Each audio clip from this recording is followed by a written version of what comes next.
discussão acerca tanto do Robert Young quanto das questões referentes ao pós-colonialismo, tá?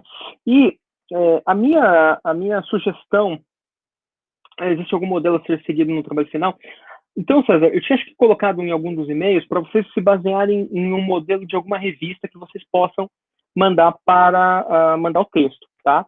Se você for, vamos dizer assim, você encontra uma revista que você queira mandar, ou você não tem nenhuma revista em mente. Se você não tiver nenhuma revista em mente, tenta, por exemplo, pegar um padrão mais ou menos genérico, do tipo, sei lá, pensar aquela, sei lá, perspectivas, eu acho que tem mais uma, né? É isso, perspectivas e a revista de Estudo de Sociologia. Acho que foram essas duas. Isso. Obrigado, Jaqueline, é isso mesmo. Fica mais ou menos esse modelo. Os modelos são bem parecidos, tá? São duas em ABNT, que vão pedir ali na faixa de 60 a 70 mil caracteres, 60 mil no máximo, tá? Eu acho que vão pedir aí no máximo 50 mil, 60 mil, tá? O que é uma boa sugestão, tá? Imagino que 60 mil caracteres vai dar aí na faixa de umas 18 páginas com bibliografia, tá? 19 páginas com bibliografia, alguma coisa assim. Acho que é um padrão bom. É um padrão que eu consigo ler para corrigir em umas 2 horas e meia. Então, acho que é um padrão que... E aí vão demorar, sei lá, umas 5 dias para fazer um trabalho. Imagino que seja uma coisa assim, tá? Bom, esclarecido isso, vamos falar aqui um pouquinho sobre as questões do pós-colonialismo. Então, por que começar com o livro do Robert Young? Vale uma nota pessoal e vale uma nota teórica. A nota pessoal é que, para mim, esse é o melhor livro de estudos de pós-colonialismo que tem. Não só pela forma que ele foi me apresentado, do tipo, leia as 500 páginas para a próxima semana, né? Mas o que não aconteceu aqui no curso, ótimo, né? Mas porque para mim foi isso, né? Era um livro que me pediram para eu ler no meu doutorado em uma semana, e eu não consegui ler o livro. Depois eu fiquei tão bravo que eu não consegui ler o livro, que eu peguei e li o livro mesmo, e assim, mas na raça. Ele é um livro dificílimo, é um livro que ele tem diversas, imensas referências, sobretudo aqui ao mundo pós-colonial, aos seus teóricos, referências de autores como desde Franz Fanon até Edward Said, né? Mas também exige um pouco de um conhecimento mais aplicado do marxismo, enfim. E é um texto que, como vocês podem perceber, não é só um texto feito de uma complexidade de citações, uma complexidade de referências, mas também é um texto em que ele avança a ideia do pós-colonialismo como uma ideia histórica, né? E é isso que me encantou depois quando eu acabei lendo esse livro. A segunda questão, que não é uma questão tão pessoal, mas que coloca então um pouco do Robert Young como o principal, ou talvez um dos principais autores de uma teoria pós-colonial, contempla o debate teórico e a qualidade de análise que ele faz, não só trazendo a visão do pós-colonialismo em torno daquilo que são os estados pós-coloniais e os processos de transição política, os processos de formulação cultural que vão ser dados após as libertações coloniais. Mas é um texto que ele traz um pouco de uma ideia histórica, cultural e política que é composta, né? É como se fosse um pouco da ideia que a gente tinha no Edward Said, né? Que cultura e política estão juntos. Aqui, cultura, política e história oferecem uma compreensão daquilo que são as representações, e essas representações elas estão muito marcadas por passagens, por uma passagem de um estado de um estado colonial para um estado não mais colonial, E aí, provavelmente isso demarca um pouco das dificuldades desses novos estados em serem estados, né? Um pouco da ideia de que não adianta você ter uma constituição e um território se os próprios desafios políticos que são demarcados, por exemplo, pelas questões das fronteiras, fronteiras não só pensadas em termos de Estado-nação, mas as fronteiras étnicas, as fronteiras entre grupos sociais que vão estar presentes e que demandam que a gente pense também estados nacionais, mas estados pós-nacionais, né? E uma das coisas que acho que vocês viram no texto e que demarca bastante isso é um pouco da questão da linguagem, né? Eu vou entrar isso mais para frente, mas a ideia de que muitos estados eles vão ter que promover, né, aquela ideia de uma linguagem oficial, sabendo que essa linguagem oficial ela contrasta e muitas vezes reprime as linguagens, as outras línguas que existem dentro desse território, mas línguas também que estão relacionadas a grupos culturais diferentes, né, e que tem que habitar ou coexistir dentro de um espaço, né, cuja muitas vezes as leis ou a garantia jurídico-política ela não é feita para todos os grupos, né? Então a gente tem aqui um problema que é um problema tipicamente pós-colonial que a gente pode identificar. Eu diria que da Espanha ao Zimbábue, né? Que seria aquela ideia de você ter vários grupos dentro de um estado, né? E esse estado ele ter que lidar com as diferenças, ele vai ter que lidar com diferenças culturais, diferenças políticas, diferenças de uso territorial e saberes, né? Saberes diferenciados também.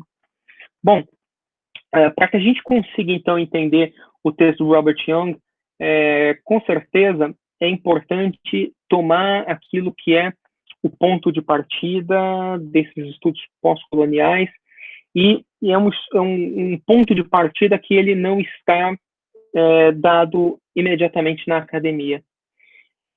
É um ponto de partida político e é um ponto de partida que ele vem de duas conferências, uma que é a conferência de Bandung, de 1955, né, que é justamente uma conferência dada daqueles países ditos não aliados, né, mas que estavam ali tratando um pouco de uma questão interessante, que seria as questões referentes ao mundo árabe, né?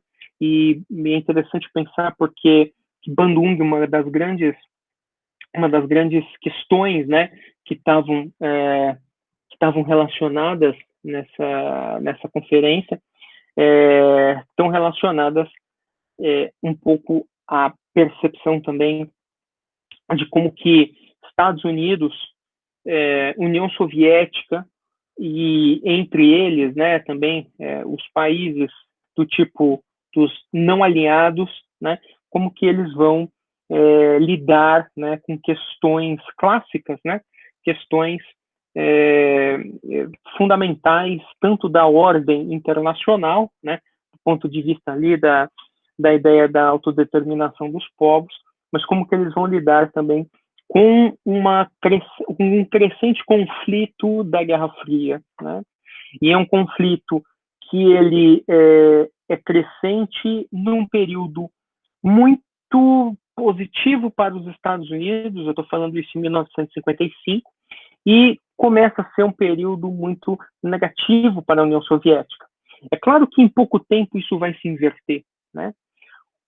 Por que há um otimismo americano, muito marcado por um aumento do consumo interno, muito marcado por um aumento do domínio econômico, né? Mas principalmente do ponto de vista ideológico, a ideia do American Way of Life ela ganha efetivamente a ideia de uma cultura americana, né? Isso é muito interessante, porque se vocês forem ver os filmes da época dos anos 50, eles contrastam um pouco com aquilo que seria um pouco do clima tenso que era visto até 1930, né? E era um clima tenso que, claro, que culmina na crise de 29, né? Mas os anos 50, ele traz um pouco daquela ideia de que 29 havia sido superado, né? Então, do ponto de vista econômico, uma ideia de pleno emprego, enfim, dá um certo otimismo do ponto de vista ali da cultura americana.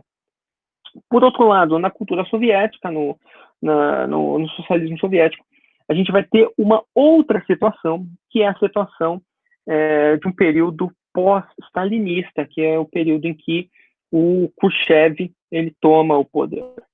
E esse período ele é muito interessante porque justamente o Khrushchev ele faz aquilo que vai ser chamado do relatório Khrushchev, né, que é um relatório em que ele denuncia as mazelas do stalinismo, né? Uma das coisas aí que vai começar a ser percebida são os campos de concentração na União Soviética, né? Vai ser falado do Holodomor, né, que a direita ultimamente tanto gosta de falar, mas é um momento terrível na história da União Soviética. E, além disso, né, existe uma tentativa de abertura do regime soviético, né, e digamos assim, uma incrementação tecnológica que vai permitir com que não tenha só um desenvolvimento industrial, mas também um desenvolvimento aéreo-espacial, né? É claro que aí nos anos 60 isso fica mais claro por conta de que a União Soviética vai entrar com os seus vai entrar na conquista do espaço, né? Vai inaugurar a conquista espacial, mas claro, depois uma corrida ganha pelos Estados Unidos. Mas o interessante é ver esse desenvolvimento mesmo econômico dos soviéticos, esse desenvolvimento tecnológico. Porém, tem aqui alguma questão que ela é fundamental. Como que esses países ditos centrais, ou melhor dizendo, na linguagem da época, como essa relação bipolar ela vai olhar para aqueles países que estão fora do eixo, né, que estão não alinhados com eles, né? Essa questão de alinhamento, ela está muito relacionada também a não só o apoio político e a área de influência econômica, como a gente já sabe, mas também como que esses países se posicionam na tentativa, por exemplo, de ter um reconhecimento de direitos, um reconhecimento racial, como que esses países se posicionam em termos da autodeterminação e de busca de justiça, né? Bom, isso interessa do ponto de vista histórico como uma nota, mas ele traz aqui uma questão essencial, a dizer que existem movimentos políticos que eles estão inscritos fora dos mundos bipolares, né, dos dois eixos. Dito de outra forma, aqui você tem o início daquilo que a gente já conversou, do terceiro mundismo, né? A ideia, por exemplo, que países como o Egito, né, através do Nasser, poderiam começar a ter um protagonismo internacional muito mais interessante. E esse protagonismo, né, significaria, por exemplo, construir alianças políticas, alianças ideológicas, que muitas vezes pudessem fazer frente aos domínios imperiais desses países da União Soviética e dos Estados Unidos, em determinadas regiões. Penso, por exemplo, a questão do pan-arabismo, que vai começar a ser muito, muito liderada pelo Egito, né? O Egito do Nasser no final dos anos 50, no começo dos anos 60, vai perder força com a guerra, com o início das guerras árabe-israelenses, né? Mas, com isso, vai se dar a ideia de que tem uma resistência, uma tentativa de disputar os valores e o jogo político que está sendo feito para além dos Estados Unidos e União Soviética. Por outro lado, né, a gente começa a ter algumas ideias também, não só o pan-arabismo, mas o pan-africanismo, né? E o pan-africanismo ele é um pouquinho mais interessante que o pan-arabismo, porque o pan-africanismo ele coloca um pouco da ideia de que a África deveria voltar às suas origens, né? E que essas origens elas estariam longe ou distantes do mundo colonial, do mundo que foi imposto à força para vários e vários países da África. Entretanto, essa é uma questão que ela é muito complicada por conta de que cada parte do território africano, e a grande maioria dos territórios africanos, eles eram partes de países que muitas vezes tinham posições um tanto quanto conflituosas, ou próximas até, né, do ponto de vista das esferas internacionais, né?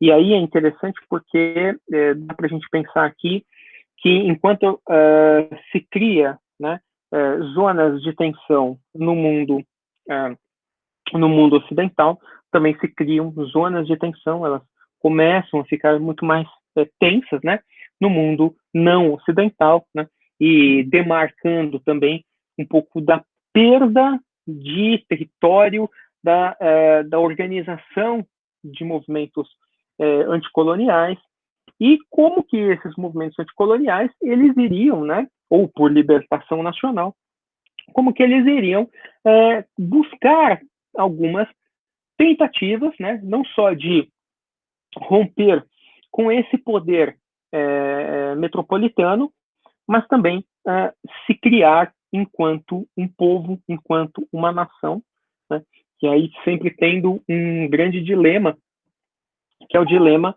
de copiar ou não os mesmos métodos que seriam os métodos de formação de Estado europeus, né?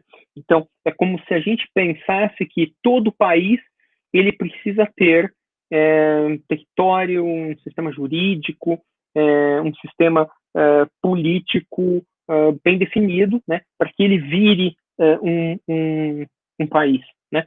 E no caso aqui a gente está tratando de uma outra situação, a gente está tratando de um país que, de certo modo, existe, mas que não é aquele do qual está sendo visto como um país, né? E justamente é pensar essa ideia do espaço outro, né? A ideia de um espaço que ele é construído com valores que muitas vezes não são os valores republicanos, né? Muitas vezes não são os valores da liberdade, né? E sim a gente vai ter valores da exploração, valores do racismo, como sendo os valores regentes disso, né? Pois bem, essa é uma ideia que permite com que a gente também trace aqui e comece a perceber mais precisamente qual que é da ideia de pós-colonialismo, né? Eu acho muito interessante a definição do Robert Young em termos de contextos históricos amplos e que determinam relações de soberania e também as realidades entre as nações, né? Que muitas vezes elas estão dadas num contexto a partir de um contexto imperial, ou seja, aqui se tem um pouco da ideia de como que dentro desse contexto de imperialismo diversos lugares, né, que a gente ainda não pode chamar de países ou de ex-colônias, né, vão poder disputar, vão poder criar todo um material um material político, um material econômico, né, que vai, de certo modo, registrar algumas condições eu diria assim, de um pouco da presença estrutural desses países, né? Mas pensando também que agora a gente vai ter, a gente não vai conseguir construir a ideia de um país de uma nação forjada, né, de cima para baixo. Como assim? Né? Não dá mais para pensar que você vai ter a elite de um determinado país que queira fazer, por exemplo, uma revolução e que essa, pensando aqui no caso de uma revolução passiva, tá? Mas que essa revolução ela possibilite essa elite manter e consolidar o seu domínio. Agora não dá mais para pensar isso, né? A gente tem que pensar uma outra situação, da qual a elite dominante desses países ela está impondo uma situação colonial da qual os outros, os não brancos, vamos dizer assim, não aceitam, não querem e lutam para que haja alguma autonomia, uma libertação, né? Mas que essa libertação ela muitas vezes pode ser tanto encarnada pelas elites não coloniais, elites que muitas vezes crescem próximas do poder colonial, né? E que tentam criar movimentos por libertação, mas para garantias econômico-políticas, né? Mas, por outro lado, a gente também pode pensar em movimentos de massa, em movimentos amplos de resistência, em movimentos grandes, né, de libertação. O que é interessante se pensar aqui, claro, é o caso da Argélia, porque é um movimento, de certo modo, um movimento de massas, né, e também o caso de Portugal, né, o caso da Angola, Moçambique, Cabo Verde, São Tomé e Guiné, né? Justamente porque são espaços em que você vai ter uma organização descentralizada, né? Porque são vários países resistindo na mesma linha, né? E essa descentralização, né, que é o diferente do caso francês, vai fazer com que toda a relação ela esteja voltada não só para o conflito no espaço africano, mas também para no espaço português. Isso traz um pouco da ideia, né, de que é necessário, então, a gente pensar outras questões que estão fora de uma relação de Estado, como o Estado republicano, o Estado liberal, como a gente pode perceber aqui na nossa visão acerca na nossa visão ocidental, né? Então, se a gente for ver do ponto de vista teórico, é importante que a ideia do pós-colonialismo ela seja tomada politicamente como um ponto de partida, mas que ela sugira outras mudanças, outras incorporações, né? Então, é como se eu tivesse uma tentativa de uma ruptura epistemológica dentro de um valor já consolidado. Como assim? É como se a gente tivesse que pensar que a gente tem os estados coloniais consolidados com suas leis, regras, etc. E surge internamente outras referências de saber, outras referências de política que não contemplam essa relação da colonização. E por isso elas vão afetar violentamente aquilo que é o mecanismo mais poderoso que a relação colonial criou, que é a subordinação, que é a dominação, que é a relação de escravidão, né? E que, de certo modo, congrega aí diversas questões, né? Não só uma internalização subjetiva do outro a partir do eu, né? O que, trocando em miúdos, né, seria um pouco da ideia de introjetar na visão do colonizado que ele é um colonizado, né? Então, introjetar na visão do outro que ele não é um eu, né? Que ele nunca chegará a a ser um metropolitano, né? E essa, na verdade, é uma relação que ela não é só uma relação de domínio, não é só uma relação de criar uma subalternidade, mas ela também é uma relação racista, ela também é uma relação que permite que essa visão eurocêntrica ela sempre seja a visão correta, ela sempre seja a visão a ser seguida, né? E que só resta aquele outro, né? Ser o outro do eu, né? Diria o Fanon que no fundo o outro do eu só existe porque existe esse eu. Então a questão diria, cultural, psicológica, nessa tentativa de romper o eu, né? Romper com esse eu, né? Ou seja, esse sujeito que exerce o papel de dominador, ele tem que ser morto para que possa se pensar naquele que era dominado, não mais como um dominado, mas pensar o ex-dominado como um eu. Se isso parece complexo, eu diria que de certo modo mas dá aqui, então, para a gente perceber que a dominação cultural é também uma dominação política e que faz com que, a todo momento, questões históricas elas tenham que perpassar esses dois eixos, né? Pensando, sobretudo, em termos de como que os indivíduos eles vão ter que mobilizar, criar uma cultura dentro de uma relação de expropriação cultural, né?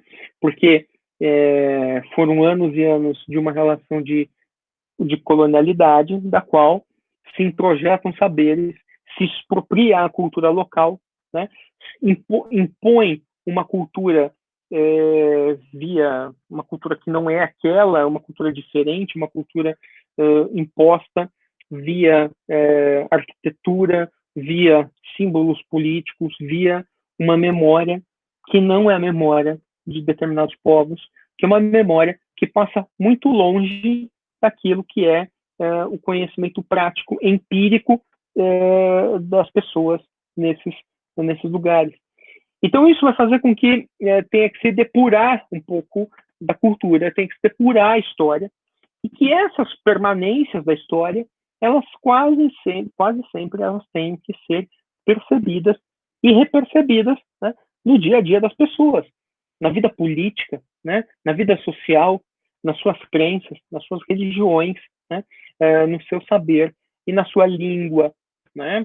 É importante pensar muito na questão linguística, porque talvez aqui no Brasil a gente não consiga exatamente perceber isso por conta da imposição linguística que o português, que a língua portuguesa teve, né? Mas se a gente for ver, né, uma coisa que é meio Mário de Andrade, né, que até os anos 20, pelo menos em São Paulo, né, no estado de São Paulo, também aqui no Paraná, se falava a chamada língua geral, né? Como todo mundo conhecia um pouco da língua geral, que era uma língua que era um português, mas também tinha muitos elementos indígenas, né? Tupis, né?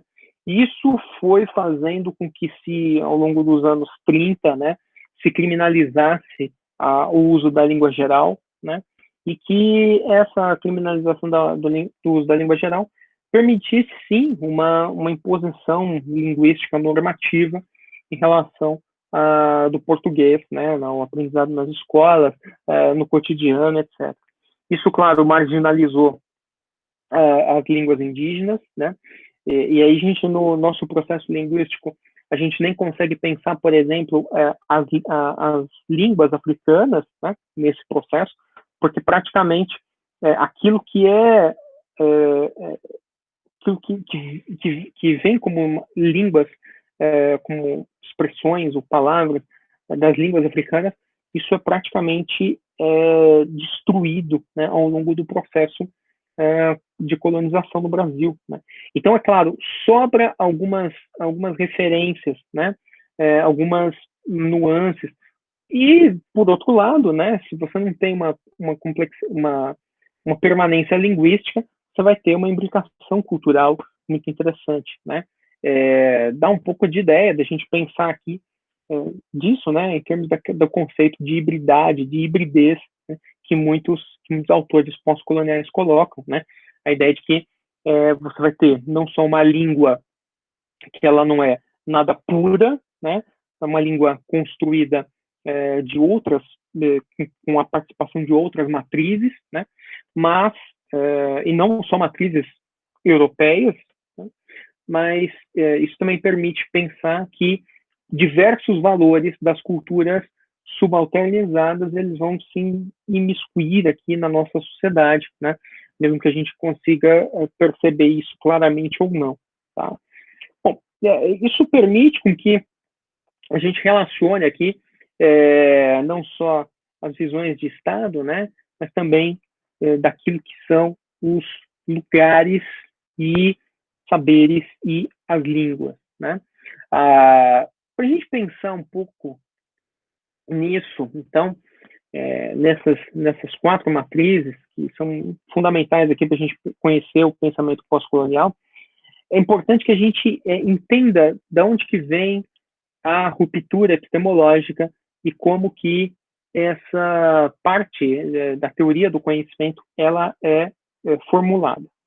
O Robert Young ele formula isso a partir da importância que a tricontinental ela vai ter ao longo dos anos 60, né? E como que ela traz esse olhar para o outro, né? O argumento que ele utiliza ao longo do livro é basicamente o seguinte: a tricontinental é um movimento de fundação, de formação e de mobilização do terceiro mundismo. Mas o terceiro mundismo ele não se constrói com uma proposta propositiva de uma identidade fechada. Muito pelo contrário, ele se constrói dentro de identidades ou de espaços em aberto para a construção de identidades. Como assim? No caso da tricontinental, é interessante porque, claro, é um movimento, digamos assim, de uma cúpula revolucionária do mundo, né? Então você vai ter Amílcar Cabral, Che Guevara, aqui no Brasil, o Carlos Marighella, entre outros, né? Que vão lá e discutir a questão de como que o imperialismo ele se impõe nas vidas e nos países, né? E o tom da tricontinental é basicamente a ideia de que é preciso criar uma resistência, mas que uma resistência que não fosse a resistência como a resistência do comunismo, do socialismo, das forças socialistas e comunistas que estavam na Europa nos anos 60. Por quê? Porque esses personagens, eles viam que esse comunismo dos anos 60, ele era um tanto quanto sectário, ele era um tanto quanto impositivo, e ele tinha um grande problema na compreensão marxista da realidade. Qual que é esse problema? Primeiro, da ideia de que existe um único marxismo, que, claro, seria o socialismo soviético ou o marxismo oficial.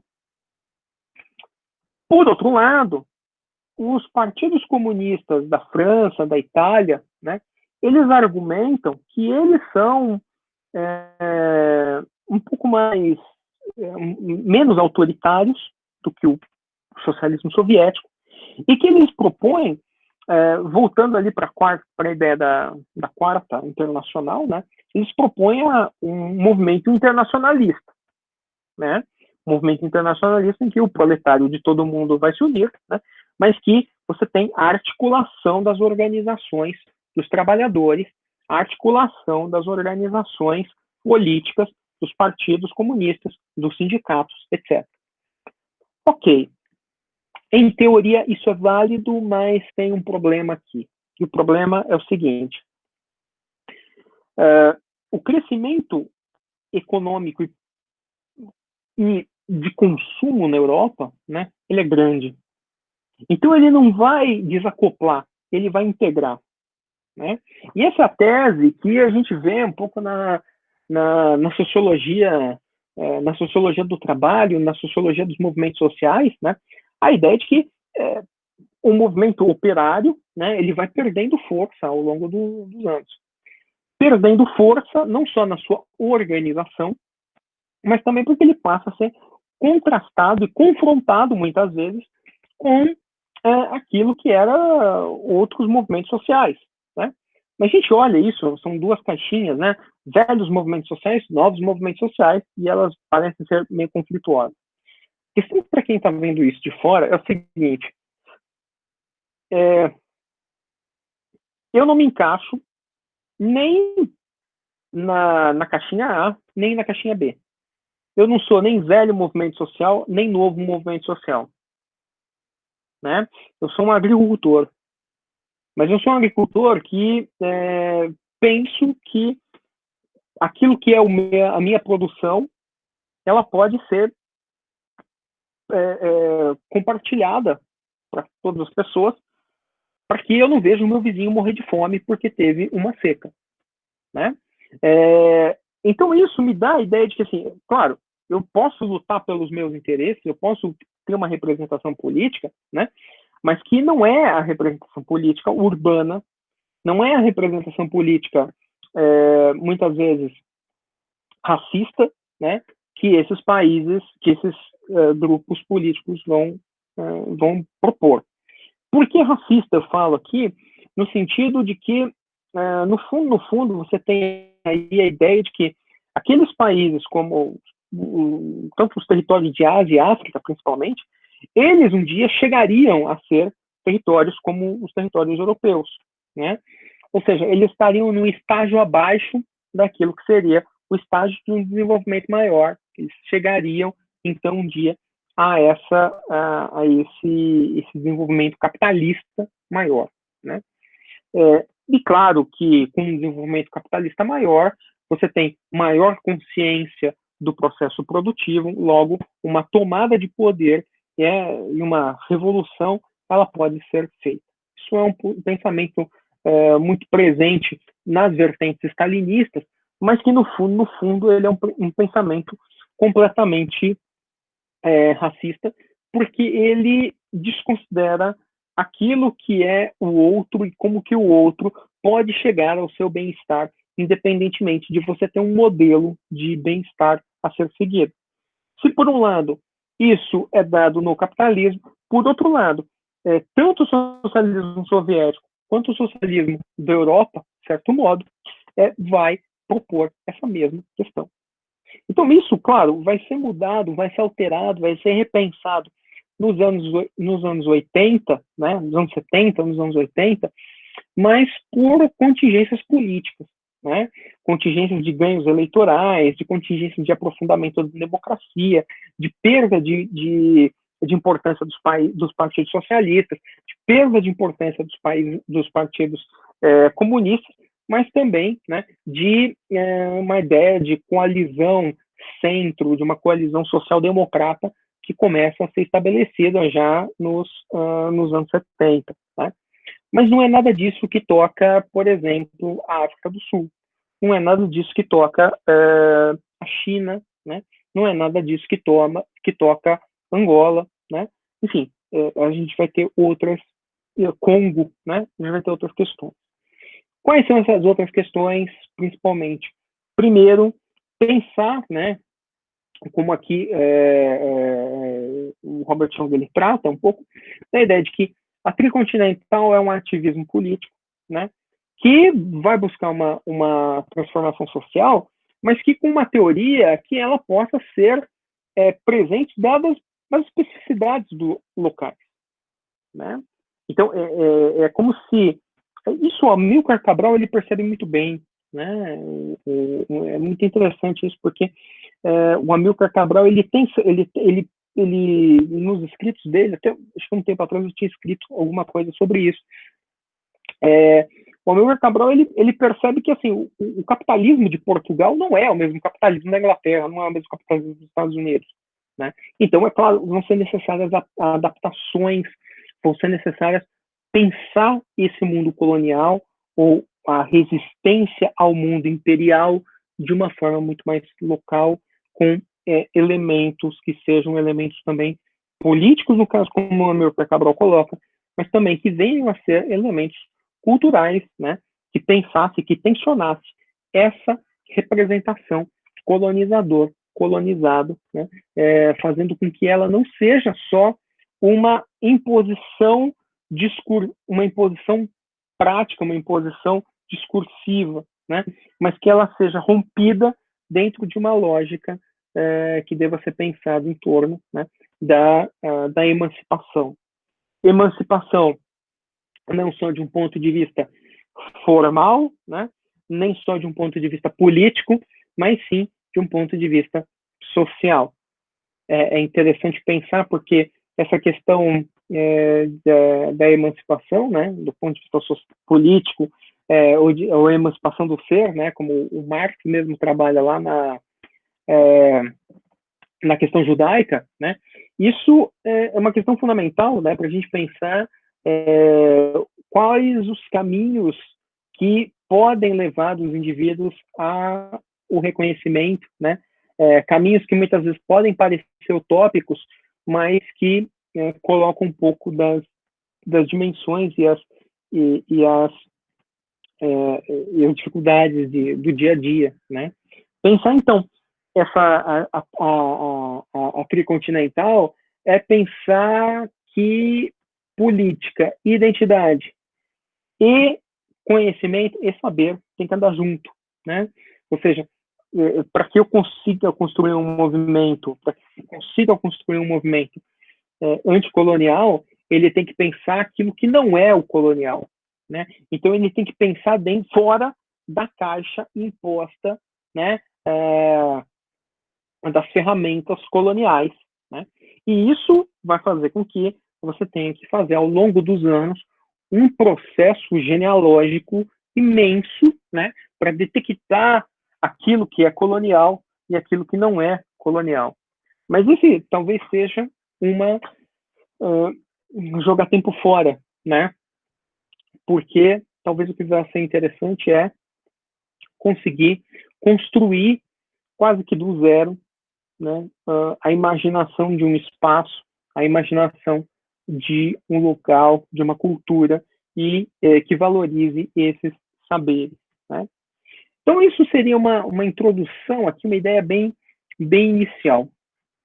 Acho que essa articulação, né, entre identidade, cultura e epistemologia, saberes, né? Pensar o saber do outro e como que esse saber do outro ele é constituído e como que esse outro se constitui na sua capacidade de conhecer o mundo, né? Isso dá uma ideia de como a antropologia trabalha, né? Se colocar no outro, ser o outro, ainda que você tenha que ser você não consiga abdicar totalmente da sua identidade inicial. Mas nesse caso, né, do ponto de vista de um pensamento pós-colonial, o que mais é importante aqui, né, é que esse outro ele pode se autonarrar, né? Ou seja, a construção histórica ela não é só feita por aqueles especialistas, né? Um exemplo que vocês podem ver aqui, assim, no Brasil, todo mundo que escreveu sobre período colonial é branco, né? Você não tem um negro sequer que tenha escrito sobre o período colonial. E hoje se começa a questionar isso, né? Então eu diria que essa é uma questão pós-colonial do Brasil, né? Porque ela relaciona demais a ideia de como que o outro, né? Vamos dizer assim, aquele que foi dito como outro, ele não tem uma representação, né? Diria o Edward Said, ele não pode se representar, ele é representado, né? Mas que hoje tensiona-se para que essa história seja escrita, seja pensada por aquele que ou aquela que foi subalternizado. E que, ao pensar essa história, né, que se possa construir dessa forma, não mais se submeta, não acontecerá mais essa submissão, né, porque você vai ter também não só um corpo especializado de teóricos, vamos pensar aqui, teóricos, pensando no racismo por conta de ser uma questão que a gente tem falado bastante, que a nossa sociedade tem debatido bastante, né? Mas pensar, por exemplo, um pouco da ausência, né, de pensadores negros, né, de pensadoras mulheres, né, dentro do grande escopo teórico e canônico, né, da nossa ciência, mas também da nossa sociedade, né? A gente não tem isso, né? A gente entende que tem mecanismos de seleção, né, que vão ser feitos ao longo da sociedade, que eles acabam deixando, né, ou mantendo o mesmo corpo de especialistas de quase 500 anos, né, as mesmas linhas de continuidade, né. Isso, claro, é um processo bastante complexo e complicado, porque vai fazendo com que a gente tenha uma perpetuação das relações coloniais, assim como elas devem perpetuação das relações coloniais, naquilo que é, né, o mais invisível delas, né? Elas permitem com que introjete ideias, né, independentemente de como que essas ideias apareçam. Claramente elas são o máximo possível dissipadas e invisibilizadas dentro da sociedade, né? Gente, tranquilo até então isso que eu falei, né? Porque talvez isso funcione como assim, tranquilo. Talvez isso funcione como uma introduçãozinha básica aqui, pegando um pouco das minhas anotações do Jung, mas também para tentar aqui trazer uma perspectiva, né, que é esses elementos, esses 4 elementos aqui do pós-colonialismo, e vamos a eles, né, porque digamos que esses 4 elementos, eles são cerne para que a gente consiga entender, né, grande parte aí dos nossos teóricos pós-coloniais, né. Diria que vai haver aqui uma discordância, uma divergência, que ela está relacionada depois à questão da diáspora, né, e como que os teóricos eles vão ter que pensar a diáspora para além de uma relação de localização, pura e simplesmente, né? Vai ter que pensar a diáspora em termos de localização, saber, enfim, de uma forma mais complexa, mas isso é uma questão que os teóricos mais para frente do Robert Young, eles vão trazer essa problemática, né?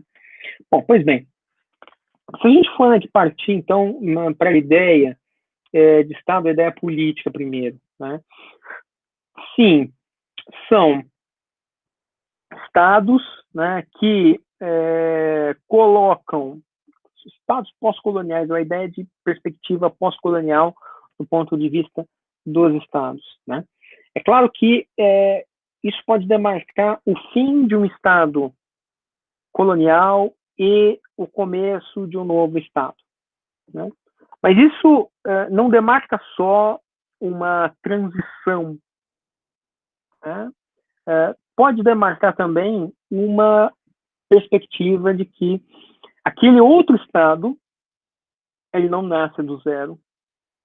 E por ele não nascer do zero, ele lida com ideias que antes foram impostas pelo colonialismo, né? Então, a gente não tem só o terceiro mundo como um todo, né? Ou seja, esse mundo não alinhado, né? Esse mundo não alinhado, ele é do ponto de vista dos estados. São estados que não têm uma perspectiva tão próxima dos países da Guerra Fria. Mas a gente pode pensar uma outra coisa, que são o chamado quarto mundo, né? E o que é esse quarto mundo? É o mundo o mundo daqueles que estão dentro de um Estado, mas que muitas vezes não compactuam ou não são da mesma cultura, da mesma etnia desses grupos dominantes, né? É interessante porque o Robert Jung ele pensa um pouco com uma ideia de Estado via Marx, né? Ou seja, de que o Estado ele é de certo modo os grupos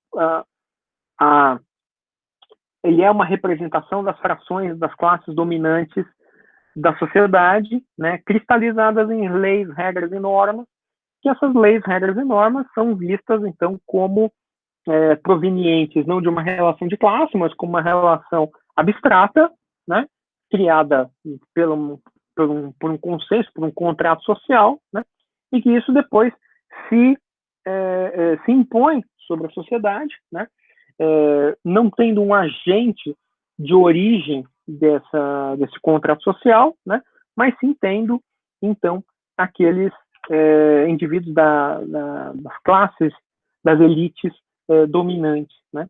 É interessante porque pensar dessa forma faz com que a gente tenha que contrastar um pouco das relações em termos de que para que exista uma elite dominante, você tem que ter, antes de tudo, um outro colonizado, né? Uma não elite colonizada, né? E essa não elite colonizada pode ser aquela que, de certo modo, não está dentro de um nível da burguesia, né? Não é uma burguesia, não vai ser nunca a burguesia nos moldes europeus da burguesia, né? Mas que vai ali tentar, muitas vezes, fazer, ou pode estar dentro de alianças políticas que possam vir a ser alianças de independência, né, ou lutar por movimentos de independência, enfim. Isso, claro, constrói um pouco da ideia de que pensar um pouco o pós-colonialismo é também pensar a resistência cultural, a resistência colonial, pensar o movimento contra o controle imperial, né, com uma certa radicalidade, né, mas também pensando como que essa estrutura de dominação ela vai se fundamentar, né? Então, de certo modo, isso traz uma aproximação com movimentos sociais de resistência de uma ideia introjetada muito marxista, né? Ou seja, uma ideia de que tem que fazer uma revolução política, né? Essa revolução política ela pode ser por uma independência, né? Então, se a gente for ver, né, grande parte dos movimentos pensar vai ter, enfim, pensar um pouco desses movimentos de independência, sei lá, desde o movimento de independência do Egito até do Congo, né, até da África do Sul mesmo, né, são movimentos que eles são revolucionários, muitas vezes eles são movimentos armados, né, tensionando por uma ideia de violência revolucionária, ou seja, a violência que ela é colocada em prática contra uma violência primeira, né, que é essa violência do espaço colonial, né, e que essa violência colonial ela é legitimada, ela é válida, né, porque ela é, no fundo, o monopólio da violência pelo Estado. Mas essa outra violência, a violência revolucionária, não é uma violência de Estado, ela é uma violência contra o Estado. Se a gente pensar do ponto de vista de uma ótica liberal, ela é uma violência não permitida, né? E por isso que grande parte desses movimentos, eles podem ser entendidos, ou eles se fazem não querer ser entendidos como movimentos terroristas, né? Isso é interessante porque, claro que muitas vezes a gente pensa em terrorismo como se fosse um fundamentalismo, né? Mas nesse caso a gente pensa a ideia um pouco de guerrilha, né? A gente pode pensar um pouco na tentativa ali de criar formas de resistência até armada, né? Mas dentro desse conceito da violência revolucionária, né? Uma violência que não é o permitido ou o não permitido, é a questão do continuar sendo dominado ou não, né? Então, esse é o caso, né? Que a gente pode ver, pode pensar um pouco no caso de Portugal, né? Com a Guerra de Angola, ela começa em 61, né?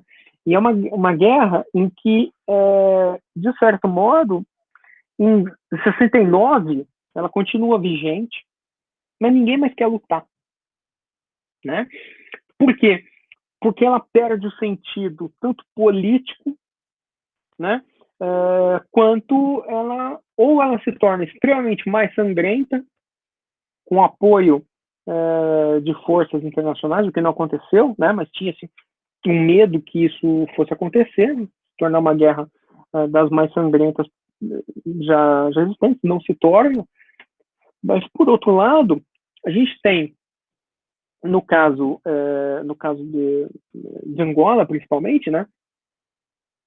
Uma continuidade até mesmo durante os anos 80, né, de uma guerra que pode-se dizer aí uma guerra colonial, e que não mais se tem o mesmo elemento de antes, não é mais Portugal, né, mas aí a elite, parte da elite que se formou depois que Angola, o que já era formado ali no período colonial, mas que se consolidou no poder, depois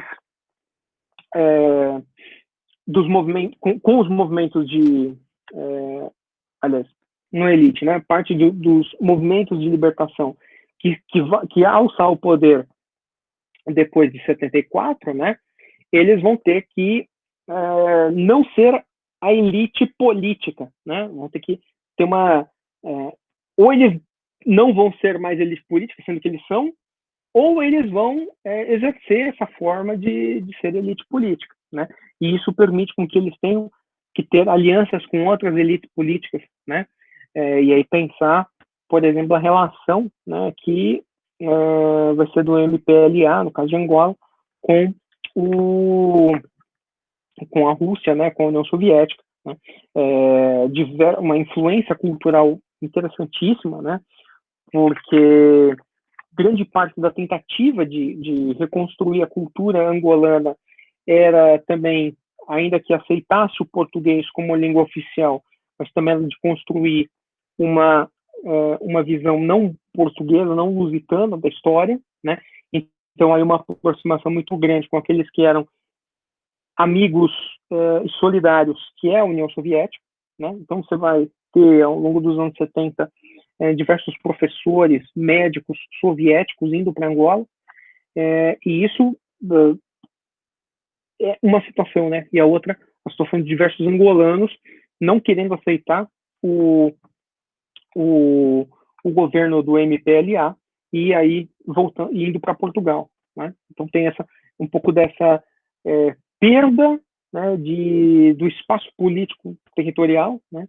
E aí, ao longo dos anos 90 e 2000, uma corrupção gigantesca, né, dominando quase que todas as esferas do poder político, do poder público em Angola, né? Então, isso vai fazer com que questões coloniais, quando elas passam a ser questões pós-coloniais, elas ainda mantenham a origem colonial, né? Então, de certo modo, o Estado, né, ele não explica, assim, a questão política, ela não explica por si mesma.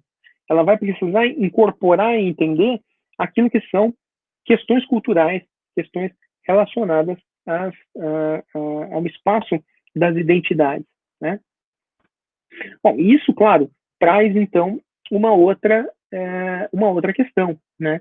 que é tentar entender o que é esse espaço pós-colonial, né? Ou seja, a localização, ou seja, quem pensa quais são os limites nacionais, quais são os limites culturais, né? E o que é o legítimo para se falar? Quem é legítimo para se falar? Né? Talvez aqui entre uma questão que traz um pouco a ideia de que dentro do espaço local, né, você tem pessoas locais e tem pessoas não locais, né? Imagina que dentro de um espaço, sei lá, eu estivesse aqui no Brasil e quem fosse construir a minha história fosse, sei lá, americanos, né? Claro que eu não veria legitimidade nisso acontecendo, mas talvez isso seja uma base de um pensamento colonial que vai se manter. Do mesmo modo, a ideia da localização, né, do lugar, ela permite que a gente questione, né, qual que quem é o intelectual que fala, né, e qual a cultura que é representada, né? Porque se a gente for ver, é impossível representar todas as culturas, mas a ideia de simultaneidade entre culturas, entre representações, ela tem que estar inclusa, né, dentro de uma visão de Estado, né? Ou seja, um pouco aqui a ideia de que ah, diversas, diversos tempos, né, eles vão se organizando dentro desse espaço, né? Então você pode ter um tempo que é o tempo das instituições, mas um tempo das instituições coloniais, né? Que é diferente, por exemplo, do tempo das instituições não coloniais. Pensar aqui o tempo das religiões, né? Então, isso vai permitir com que haja diferenças ou disjunturas, né, dentro do espaço local. O espaço local ele não é um contínuo, né? Ele é um espaço que ele pode ser muitas vezes construído, porque eu estou pensando só aqui dentro de estados, digamos assim, nacionais, né? Mas isso leva a gente a pensar uma outra questão, que são os estados plurinacionais, onde você vai ter diversas outras nações e povos, né, grupos étnicos, né, estados compostos por diversos grupos étnicos, e como que esses grupos étnicos, eles tratam, né, questões culturais, né, nem só pensando uma coisa mais simples, né, do que feriados nacionais, né? No Brasil, todos os nossos feriados nacionais, eles são católicos, cristãos, né? Então, isso não dá abertura para você ter um feriado de uma religião de matriz afro-brasileira como um feriado nacional, né? Isso não se consegue no Brasil. Tampouco você não tem, se você não tem disso, também não vai ter um feriado, sei lá, um muçulmano, enfim, ou asiático, né? Toda a nossa estrutura de patrimônio imaterial, ela é uma estrutura europeia e católica, né? Agora, o que é interessante se pensar é quando você vai começar a ter disputas, né, em torno dessas questões simbólicas, né? O que revela, por exemplo, que talvez se pensar a relação de lugar de uma forma contínua, né, seja uma forma colonial e um racista também, porque você pensa em termos daquele grupo dominante em determinado outro, em detrimento de outro, e você acaba criando outras marginalidades, né, outras subalternidades dentro desses próprios espaços. Então, não é mais só a questão de se pensar a exclusão dentro do Estado, né?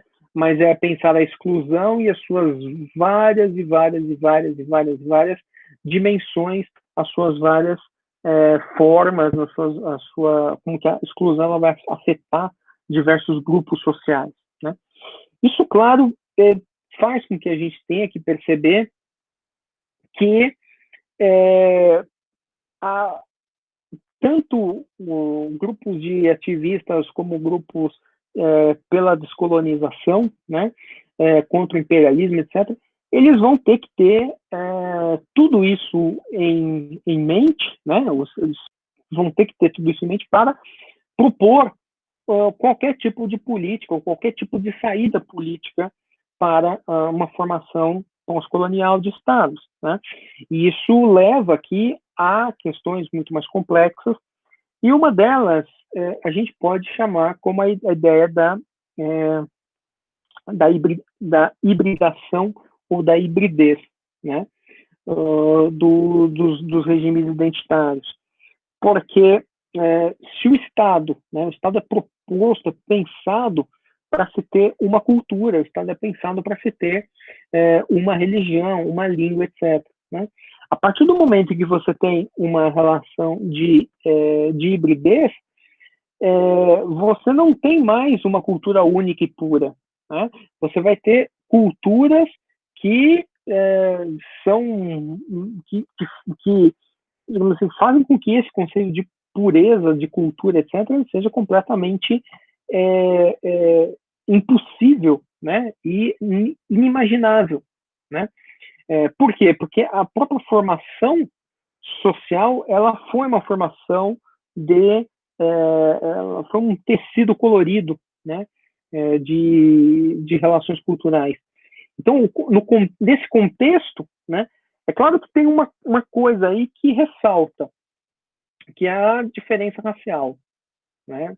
Porque a raça ela vai ser pensada como, no fundo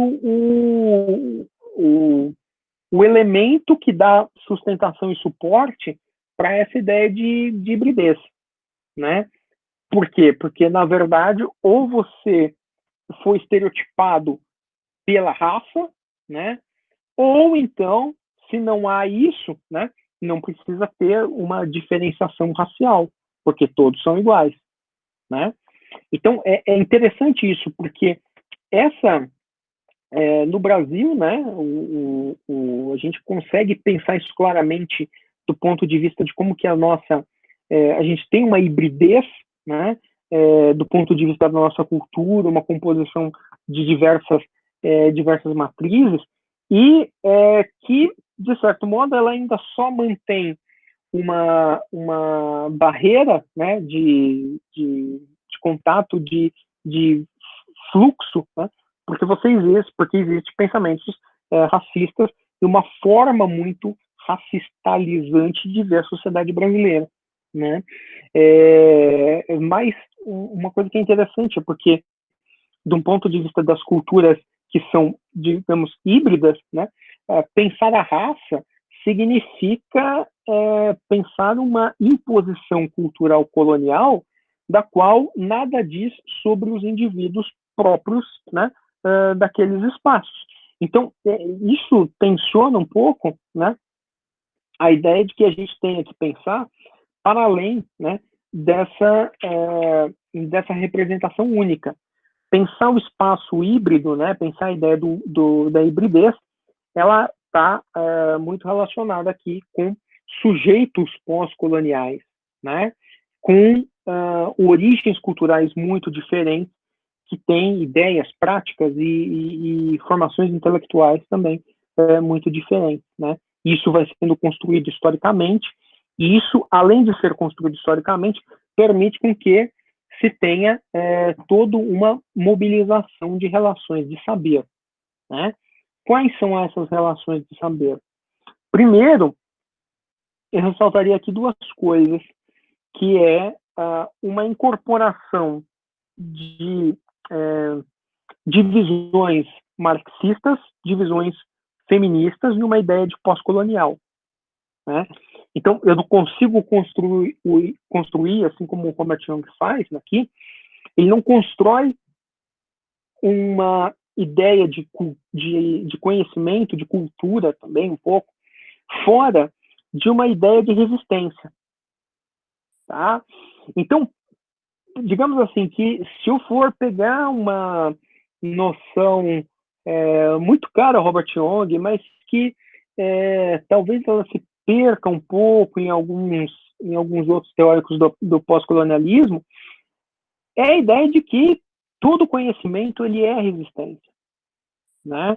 E que a ideia de pós-colonialismo ela engloba uma noção de resistência, que é essa noção não só pela libertação colonial de determinado povo, mas é uma relação de resistência no dia a dia, né? Símbolos, símbolos culturais que não são provenientes de uma cultura, que são externos, né? São presentes, né, no cotidiano, a todo momento, né? E isso faz com que, né, dentro do pensamento pós-colonial, você tenha que evitar, né? Se crie toda essa repulsão disso, porque o saber, de certo modo, ele é um saber de resistência, né? Então, pensar as coisas muito mais na sua raiz e muito menos naturalizando elas. Entretanto, você tem um perigo, claro, que é o perigo do nativismo, né? Ou seja, a busca de relações longínquas, de relações naturais, de como era antes do pós-colonialismo, antes do colonialismo. Né? Isso, é claro, é algo muito complicado, porque não dá para se pensar isso sem pensar uma mitologização, e sem pensar também que foram anos e anos e anos de uma história que apaga as existências. Uma história de silenciamento, histórias de massacres, né? Histórias que não foram vistas como histórias. Né? Então, você tem um movimento, o colonialismo ele não é só um movimento de uma imposição de uma subalternidade. Né? Do ponto de vista de um saber, a gente pode pensar também como que essa história do colonialismo ela sobrepôs uma história colonial, uma história do capitalismo sobre outras histórias que são as histórias dos locais, né? São histórias dos grupos étnicos, são histórias de diversas culturas. Então, a tentativa de uma teoria pós-colonial é olhar para isso, né? É olhar, por exemplo, para aquilo que é a literatura desses países, por exemplo, pegar aqui, acho que eu já dei esse exemplo, mas pegar a literatura dos países africanos de língua portuguesa, né? E ver como que essa literatura ela constrói uma narrativa de espaço, ela constrói uma visão de valores culturais, muitas vezes em conflito com aqueles valores que foram impostos para serem valores valores nacionais, valores reconhecidos. Né?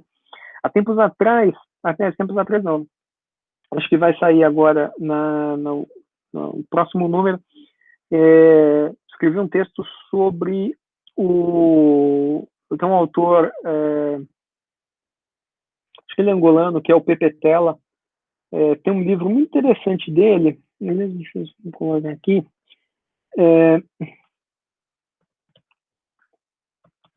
tem um livro interessante dele, chama A Geração da Utopia. Vale muito a pena para quem tiver ainda um tempo disponível ler o Pepe Tela. O Pepe Tela é fantástico.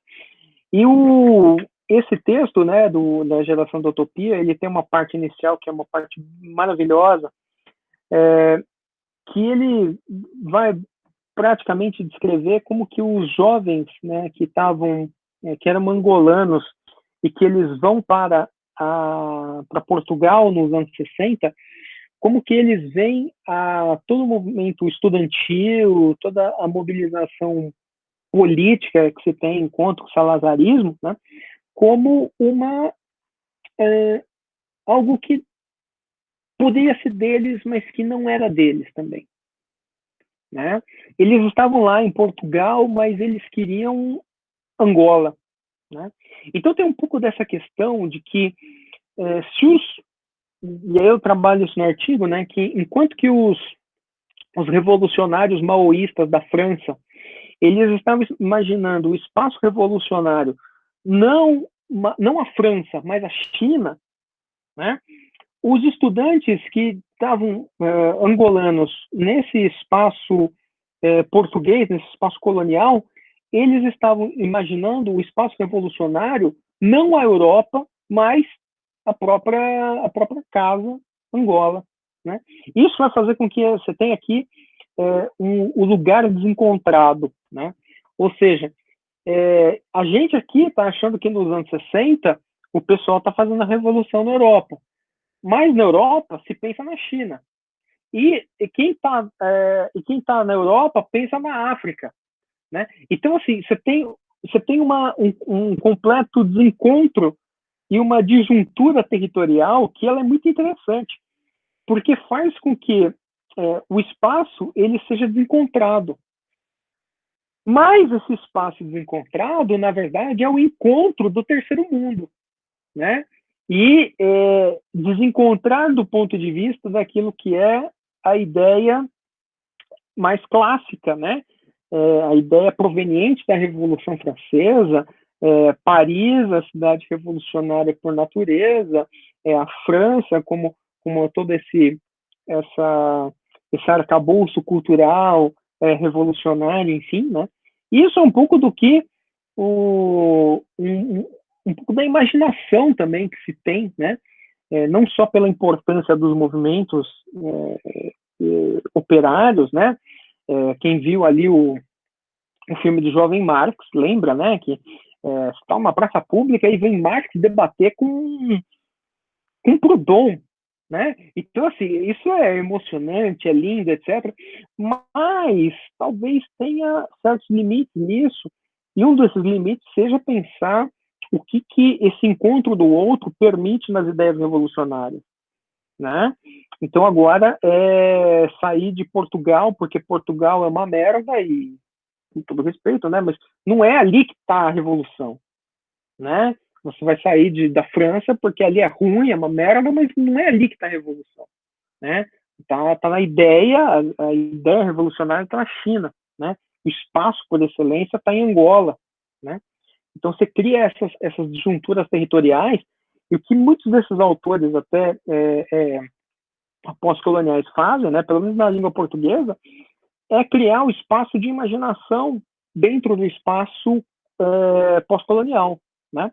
Se você pegar, por exemplo, o Miyakoto, acho que eu já comentei dele aqui, mas o Miyakoto no Terra Sonâmbula é um livro já foi publicado há uns 20 anos, que é maravilhoso isso, né? A ideia de que as próprias dimensões da Terra, do local da onde você é proveniente, né? Uma coisa meio Guimarães Rosa, tá? Elas são desconhecidas para você, mas que a todo momento você está criando uma imaginação, você está sonhando com aquilo, e o sonho e a realidade eles fazem total sentido dentro de uma terra que é completamente devastada pela guerra e pela fome. Né? E é interessante porque, desse ponto, né, o que é colonialismo ali não é só um movimento político, mas colonialismo ficou na resistência, por exemplo, de você ter um sonho. Né? Então são outras representações que elas não necessariamente passam por aquilo que são essas matrizes muito materialistas da vida. Né? É interessante porque isso permite com que a gente pense que tempo, história, espaço, geografia são conceitualizações, né, que elas vão, de certo modo, são retrabalhadas, né, repensadas em termos das relações de poder. Né? Então, o território não é fixo, a língua não é fixa, a relação de poder é que também faz com que isso não, com que isso se fuja a todo momento, né? Então, um pouco dessa ideia de construção de identidades que vão para além, né, de uma identidade fixa, né, mas que consiga pensar, por exemplo, lugares que a todo momento eles estão sendo significados e ressignificados. O interessante disso, né, que acho que é importante aqui falar, é que isso mobiliza um pouco da ideia de que a nossa visão, né, sobre o espaço nacional coloca como se fosse um tapa-olho perante aquilo que é o movimento do espaço transnacional, né? Porque talvez nesse espaço transnacional você tenha que construir relações de pertença cultural, mas também de abandono cultural, né? Isso, em parte, pode ser visto pela forma da língua, né? Se você, sei lá, vai viajar para outro país, você necessariamente fala inglês ou fala a língua do outro país ou tenta se comunicar da forma mais geral possível, da forma que vier, que der para você conhecer, isso você está pensando numa situação de exceção, né? Mas imagina só a língua e isso ser sempre, né?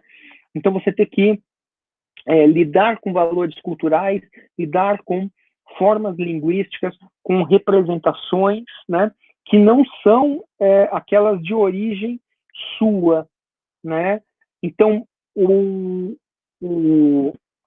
de certo modo, isso não coloca que você tem que ter o domínio dessa outra cultura, mas que você consiga expandir os próprios limites de comunicação e de formulação da sua cultura para que ela seja, ou que ela tente ser mais cosmopolita, que ela tente, que você tenta trazer, né, para o campo mais macro a diferença cultural, mas também o reconhecimento dessa diferença e principalmente, né, também um pouco do respeito e da representação dessa diferença, né? Então é aquela questão que, de certo modo, a ideia do espaço ela tem que ser negociada, né? Você negocia a identidade, você negocia a língua, você negocia a cultura, né? E esse processo de negociação, ele é um processo que ele é complexo e ambivalente, porque toda a parte de diferença tem que estar presente. Ela não pode ser solapada, né? Essa é uma ideia que acho que eu já até comentei aqui, porque ela é muito próxima da ideia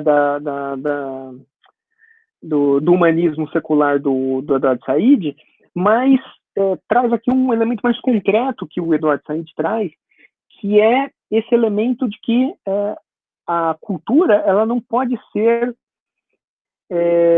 levada para um plano transnacional se ela não foi negociada, né, dentro das suas bases nacionais, né? Isso é interessante porque com o caso dos conflitos da Síria, né, mas principalmente na entrada dos refugiados na Europa desde 2016, né, 15, 16, se começou a ter essa problemática, né? Como é que você vai negociar a sua cultura ou dizer que você é um refugiado se a tua condição de refugiado já é uma condição de não cultura, né? Então, como é que é possível fazer isso? Como é que você consegue chegar e ter algum mínimo de proteção num espaço que não é seu, né? Mas proteção para que você não seja massacrado ou que morra no caminho de algum lugar, né? Da mesma forma que aconteceu já várias vezes na própria Europa. Então, pensar isso, né, significa também que você não tenha... Acho que a gente vê isso no caso da Itália, né, sempre dos barcos da imigração chegando na Itália e praticamente todo mundo sendo preso e deportado, né? Isso dá a impressão de que esse Estado, que os Estados europeus eles vão ter políticas de não negociação da diferença cultural, né? O que pode-se vulgarmente dizer que isso pode ser uma forma mais autoritária de populismo, etc., mas talvez não seja muito caso, né? Porque a questão é que, como ponto de partida cultural, esses estados eles não negociam, eles não abrem a fronta da diferença, né? E aí coloca toda uma questão burocrática, uma questão jurídica para que isso seja visto como um problema. E aí, claro, as agências humanitárias elas vão tentar meio que sanar esse problema, ainda com um poder muito restrito, né, dependente desses estados, né, mas isso vai fazer também com que se mantenha, por exemplo, essa tentativa de negociação. Falo muito dessa questão da negociação porque ela está diretamente relacionada ao multiculturalismo, né? Duas visões de multiculturalismo que são talvez muito importantes aqui para a gente compreender.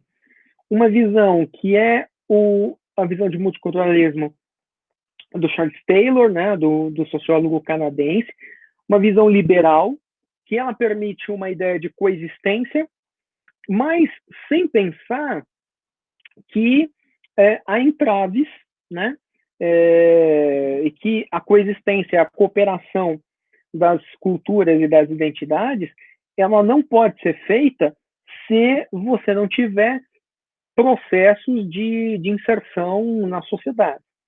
Tudo bem, mas, né, os teóricos que vão depois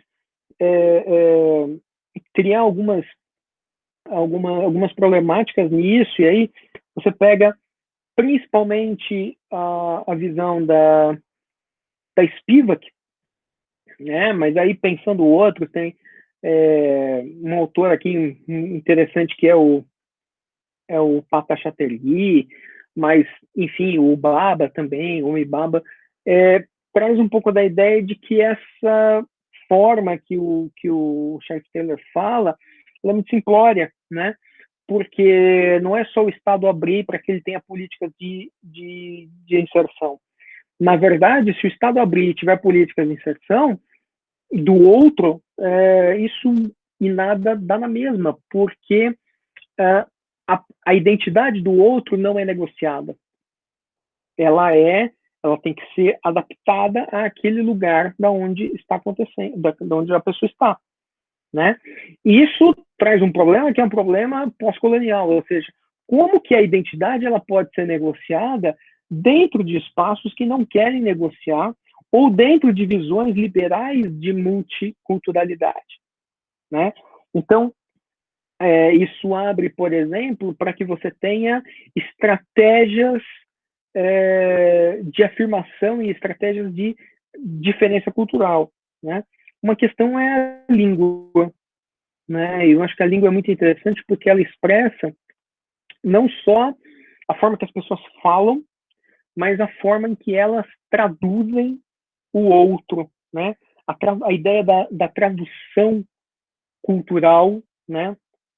Ela funciona muito em termos dessa tentativa de ver o outro, não como o outro, né, mas respeitando a diferença e aproximando ou diferenciando algumas questões. Sempre, claro, dentro de uma base ética de um respeito e de um reconhecimento, né, diria o Axel Honneth, mas que fosse trabalhada em termos não de diferenças culturais, uma cultura maior, uma cultura menor, né? Mas na base de uma tentativa de equiparação, considerando as diferenças, e não como pensaria uma visão via Taylor, né? De assimilação, até mesmo, de um apagamento das diferenças. Isso não vai acontecer, né? O que se tem que pensar dentro do mundo pós-colonial é como que a diferença ela pode estar inserida dentro do espaço que é um espaço de, muitas vezes, de não diferença, tá? Então, isso, claro, tensiona bastante aqui a questão de como que a cultura doméstica, né, ela tem que ser aberta e não fechada. Dá aqui para a gente pensar um pouco, né, eu acho que a última coisa que eu falo mesmo, dá para a gente pensar um pouco aqui como que esses movimentos da extrema-direita, né, eles atacam muito isso, né? Ou seja, não ataca só a presença do outro, muitas vezes de uma forma racista, né? Mas ataca a possibilidade de tradução desse outro, né? A possibilidade de respeito da diferença e reconhecimento dessa diferença num plano num plano cultural e num plano político, né? Há tempos atrás eu escrevi um texto que falava, que eu comparava um pouco da visão da Chantal Mouffe com o Boaventura de Los Santos. E uma coisa que eu argumentei, né, nesse texto, mas pensando nessa ideia de multiculturalidade e cosmopolitismo, né, que de certo modo, reconhecer o outro, né, é uma base de reconhecer a diferença, né, porque aí não fala, o outro perde sentido se você não tiver o eu, né, então agora você não tem mais que reconhecer o outro, tem que dissipar essa possibilidade de diferença, de alteridade dentro do reconhecimento, né, então vira um reconhecimento cultural, um reconhecimento da diferença. Dissipar a diferença, reconhecer a diferença, né, não significa dissipá-la. Reconhecer a diferença significa respeitá-la, né, e entender que ela é necessária para que a modernidade, digamos assim, ocidental, ela seja menos ocidental do que ela pretende ser, né? Ou dito de outra forma, né? A tradução pós-colonial é quase sempre uma tentativa de fazer com que não exista colonizados e colonizadores, né? Mas que exista a diferença, né? Como um campo mais híbrido, como um campo mais fluido, né? E que essa diferença ela possa ser percebida, mas sobretudo respeitada e que ela possa vir a ser não um instrumento de poder, mas um instrumento de coexistência. Acho que é essa um pouco da ideia aqui. E, gente, tudo certo isso? Acho que eu falei demais aqui, mas o texto do Robert Young, eu acabei não fazendo nenhum vídeo dele, as minhas anotações aqui dele tem um monte de coisa, mas acho que isso, não sei se contempla um pouco nosso debate. Eu acho que uma coisa que é importante aqui, que a gente, próximo texto para ler, é o texto de Pesh Chakrabarty, o capítulo 1 do Provincialized Europe. Eu vou mandar ele, acho que ele já está na pasta lá. Tem um texto também, uma parte em inglês, e é muito interessante porque a parte final do texto do Jung, ela articula com o ponto de partida do Chakrabarty, né? Que é essa questão de como que a diferença epistemológica, né, a construção da diferença epistemológica, como que ela é trabalhada em termos da centralidade da Europa, né? Enfim, acho que aí na aula que vem eu continuo um pouco disso, e aí eu vou debater esse texto, é o capítulo 1, deixa eu colocar aqui. Eu acho que ele está, mas qualquer coisa eu dou uma olhada agora e já mando. Então, o texto do Dipesh Chakrabarty é o Provincialized Europe, capítulo 1, tá? Se alguém tiver muito interessado nesse texto, eu confesso que o capítulo 1 não é o principal, tá? Eu confesso que, assim, se alguém quiser, às vezes, trabalhar com esse texto eventualmente aí num trabalho final, etc., tá no Drive, maravilha, Jacqueline. Então, eu acho que até que eu não tenho esse livro físico, eu tenho ele só, acho que nesse PDF, aí, ou numa cópia de PDF. Esse texto, eu falo para vocês que o capítulo 1, ele é um capítulo bom, mas o capítulo 2, que é o que a gente não vai ler, ele é maravilhoso, tá? Então, a gente vai ler o capítulo 1 só para posicionar aqui perante a questão. Mas o capítulo 2, se alguém quiser entender a diferença entre o pós-colonialismo e o marxismo, e a crítica pós-colonial ao marxismo, que era o meu caso quando eu lia pela primeira vez esse texto, né? O capítulo 2, ele é maravilhoso, tá certo? Gente, dúvidas, questões, problemas, crises quanto a isso? Não? Nada? Então, os silêncios do Google Meet. Bom, então beleza, gente, é isso. Bom, qualquer coisa também me manda aí um e-mail,